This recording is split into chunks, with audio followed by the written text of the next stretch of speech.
I've been around computers almost my entire life, but outside of flash game sites my grandpa found for me, I pretty much stuck to Mario Kart on the Wii when it came to playing games. That was until 2011, when one day I saw a billboard in downtown Seattle for Portal 2. I wish I could find a picture of the one I saw because I know where it is, but this other one is the only billboard I could find a picture of online. On a side note, they also apparently made these leading up to the release of Portal 2, and I wish I got to see them at the time because they look pretty cool. After finding out about Portal, my uncle helped me set up a Steam profile with the first game, and in the 9 years since then, I've spent an incredibly unhealthy amount of time playing this game and its sequel. Literally 10 full days of my life have been spent playing the first Portal, which I can complete in like 30 minutes now. For about as long as I can remember, the Portal series has been a major part of my life, and so I thought I'd make a little video essay tribute to the games with my ungodly amount of free time, and fancy Adobe software that my school apparently pays for but never told us they did. Portal was first released as one of 3 games in the Orange Box on Windows and Xbox 360 in October 2007 and later on PlayStation 3. A cool little collection from Valve including Half-Life 2 along with its 2 expansions, Team Fortress 2 and Portal, which surprising to Valve became a fan favorite and eventually a whole series in the same universe as Half-Life. The game begins with the player waking up into an abandoned Aperture Science Enrichment Center, where a robotic voice explains that you'll be going through a series of tests with the promise of cake at the end. The game quickly introduces you to the concept of portals, showing that you can use them to move around and complete puzzles. Soon after, you're given the ability to move one end of the portal and then both. The game gradually teaches you how to think with portals, but still offers some challenge for a person who hasn't already played the game. As a 7-year-old, I seriously had some trouble with a lot of these. You complete a multitude of test chambers using your portal gun, cubes and buttons, Half-Life 2 energy balls, and turrets that actually shoot you. When I was younger, I was terrified at the realization that this game had blood in it. Yo! Eventually, you're done with your 19-chamber course of testing, and plot twist, there is no cake, and the robotic voice narrating your journey decides to kill you. This results in a pretty fun escape sequence through the large underground facility leading to the final room. The robot voice you've heard throughout the whole game is a massive computer called GLaDOS, meaning Genetic Lifeform and Disk Operating System, which you kill in heavy quotations after a pretty creative boss battle where you incinerate her various personality cores and eventually get thrown back out to the surface. This post-game sequence was actually changed leading up to the announcement of Portal 2 to add the player being dragged back into the facility by some kind of robot. And one thing I wanted to note is, wow, this scene looks awful in widescreen. They just kind of gave up on the tree JPEGs in the back. The plot of the first game really isn't too deep, and honestly, anybody who knows the solutions to the puzzles can beat it in less than an hour.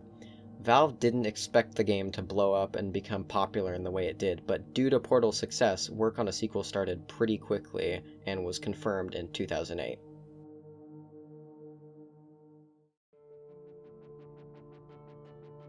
In April of 2011, Portal 2 was released on Windows, Xbox 360, and PlayStation 3 to universal praise, receiving a 95 on Metacritic, and was the best-selling game in the United States during the week it was released, which is pretty impressive. The single-player campaign opens up to the player in a different-looking stasis chamber to the original, where the controls are demonstrated and you meet Wheatley, personality core similar to the ones shown in the first game. He takes control of the room you're in and tries his best to maneuver you to the test chamber course, where you're guided through some familiar old puzzles in an attempt to escape the facility. Although, that plan is short-lived as Wheatley and the player stumble across GLaDOS' chamber, where they accidentally wake her up, and the player is immediately recognized. Power-up initiated. Okay, don't panic. All right, stop panicking. I can still stop this. Oh, there's a password. Okay, it's fine. I'll just hack it. Not a problem. A.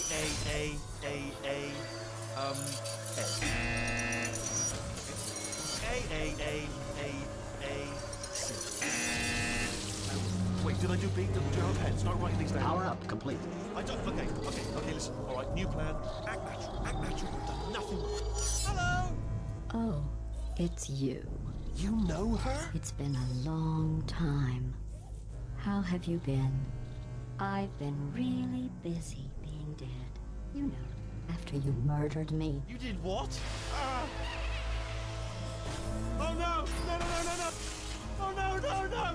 Ah! Okay, look, we both said a lot of things that you're going to regret. But I think we can put our differences behind us. For silence, you monster. I will say, though, that since you went to all the trouble of waking me up, you must really, really love to test. I love it too. There's just one small thing we need to take care of first. Wheatley is pretty aggressively discarded, and the player is led to the dual portal gun through the back of Test Chamber 19 from the original game. This is seriously footage of me realizing for the first time, after 180 hours of playing Portal 2, that this sequence takes place in Chamber 19. I obviously do not pay enough attention. You play through a batch of tests with new mechanics like the aerial faith plate, light bridges, and laser beams. Eventually, you meet up with Wheatley again and make your escape through the facility in my absolute favorite part of the game. In middle school, I would boot up Portal 2 like once a month just to play this chapter. It's seriously pretty cool.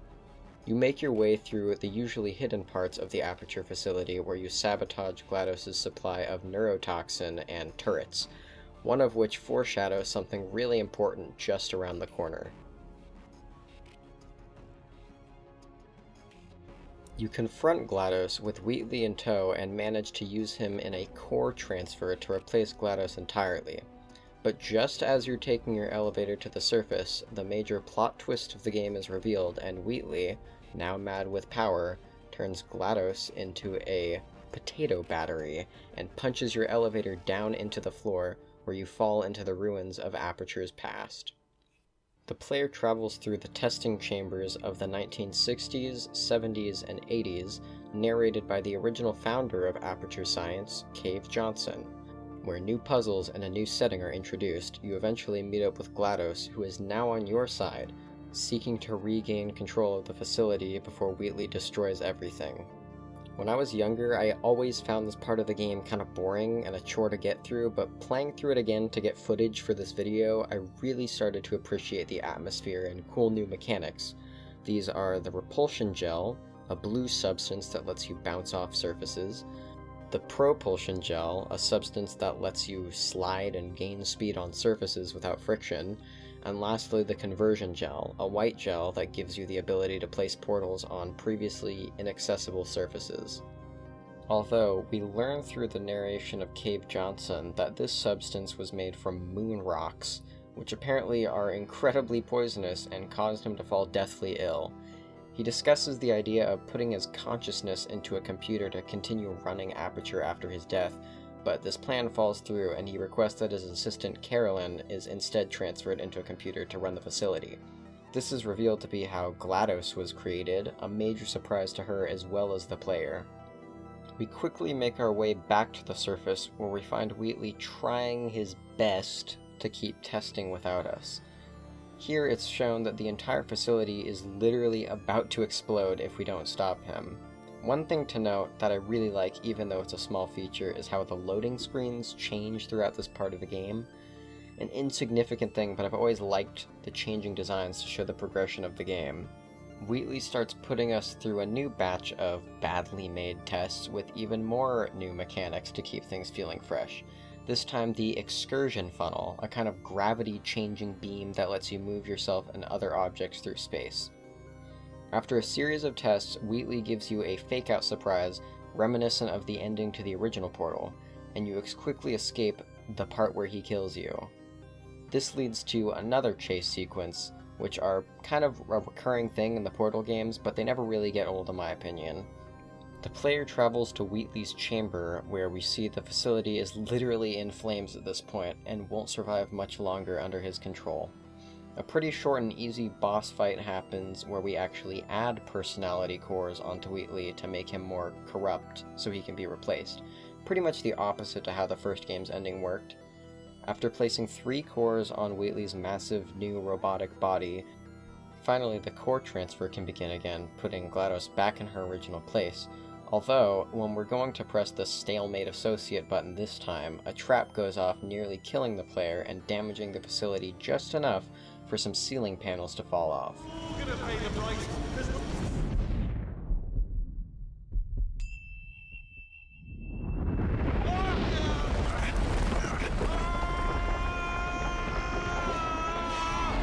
Space!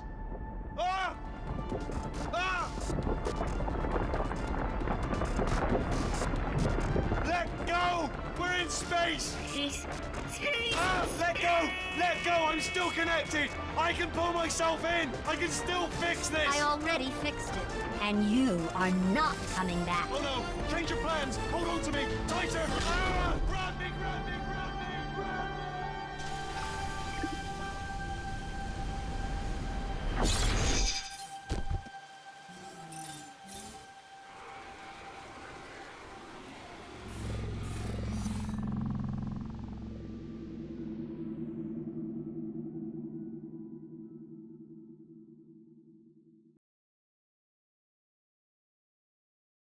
In probably the coolest ending to any video game I've ever played, you shoot a portal onto the surface of the moon, pulling Wheatley and the player out into space where you can actually see an Apollo landing site.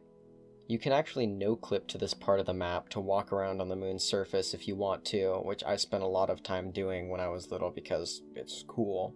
Somehow you aren't instantly killed by the vacuum of space, and Wheatley is tossed out into orbit forever. GLaDOS, once again in control of Aperture, pulls you back inside to safety.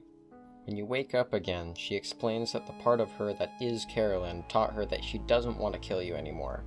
GLaDOS actually deletes Carolyn and sends you on your way back to the surface, deciding that the best solution to a problem is usually the easiest one. The game ends with the player stepping out onto a wheat field, and a companion cube is thrown up onto the surface for you. Portal 2's campaign is much longer than the original, but is still a relatively short game, clocking in at around 10 hours for a first-time playthrough.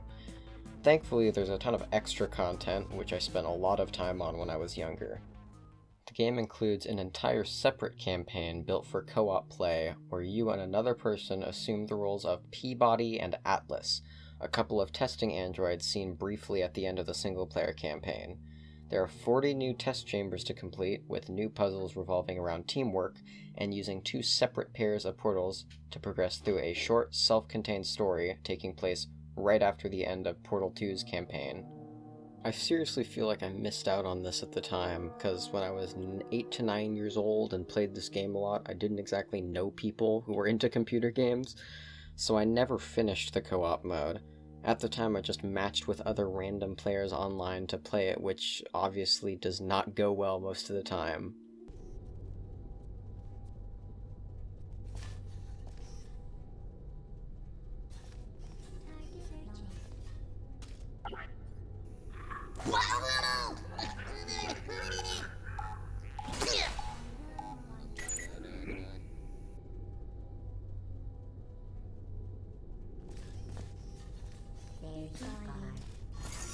Even with that, overall the co-op mode was pretty cool, and I still have some fun playing through the chambers all these years later.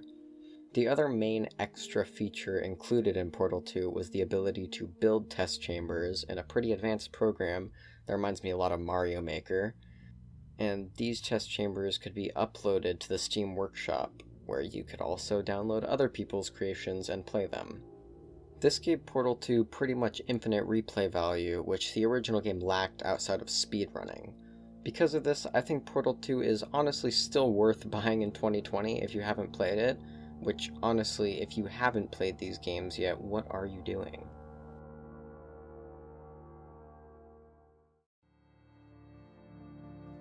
Now, onto probably the more interesting part of the video. I wanted to talk about some fan content I really like with the Portal series.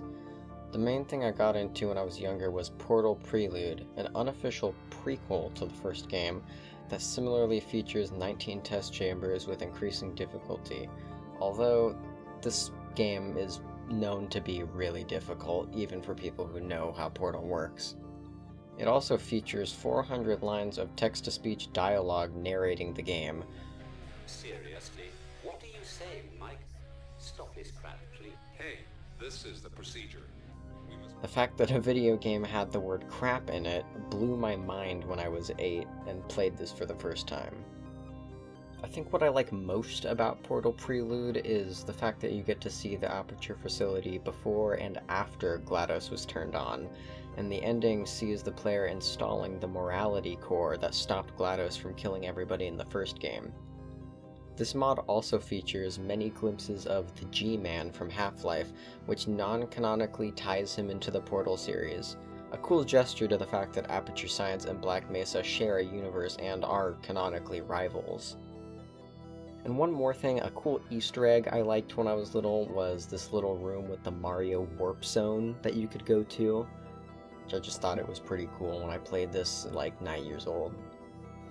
A similar mod for Portal 2 is Portal Stories Mel, mainly taking place in the ruins of 1950s Aperture. This game is a kind of standalone expansion to Portal 2, featuring 22 new levels, a huge custom story with actual recorded voice lines, and more than an hour of new music made for the game.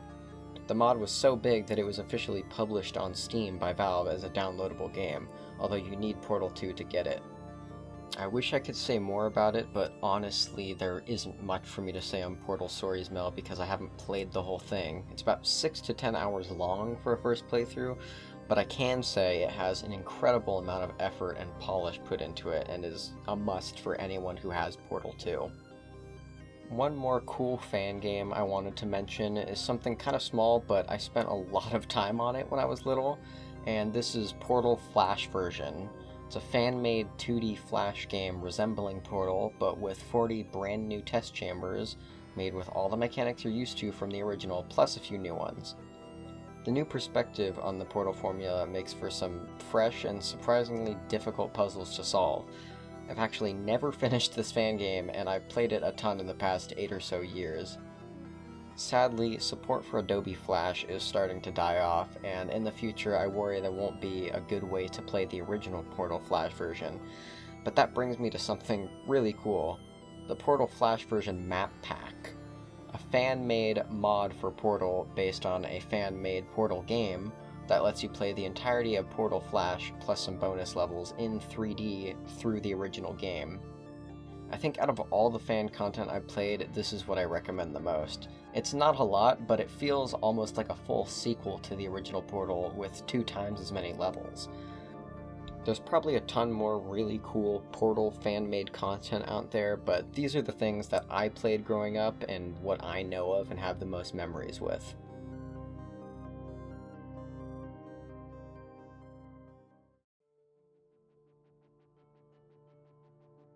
With Valve finally releasing a new Half-Life game earlier this year, I think there's newfound hope for Portal. I wish I could say I like where the series is now, but in all honesty, I really want to see more of the games. These games have definitely changed my life, and if Half-Life can get revived after all this time, I don't see any reason why Portal can't as well. We haven't heard any news from Valve on a new Portal game, but I did recently find out about one more big community project coming out that I'm kind of excited about. Portal Reloaded is a fan-made major expansion to Portal 2 that comes out on April 19th, 2021, exactly 1 decade after Portal 2 did, which honestly makes me feel really old as a high school junior for some reason. Portal Reloaded will take place in a self-contained story in which the player has to complete a new series of tests with the triple portal device. Functionally the same as in the core game, but with an added third green portal, which allows the player to travel 20 years into the future within the test chamber. I don't completely understand how that's going to work, but basically placing portals and objects in the present can affect the future, but doing the same in the future doesn't affect the present. The mod is set to officially release on Steam, just like Portal Stories Mel, and I'm kinda hyped to play it on April 19th. In conclusion, The Portal series has been a major part of my life for nearly a decade at this point. Gabe Newell and Valve have created something truly special, all because they hired a few DigiPen students all those years ago, and it's been a ton of fun writing 7 pages of script for this, while reminiscing on memories I've made with these games over almost half of my entire life. I'm excited to see what the future holds for Portal, and if I had the chance, I would honestly do anything to experience these 2 games for the first time all over again. Thank you.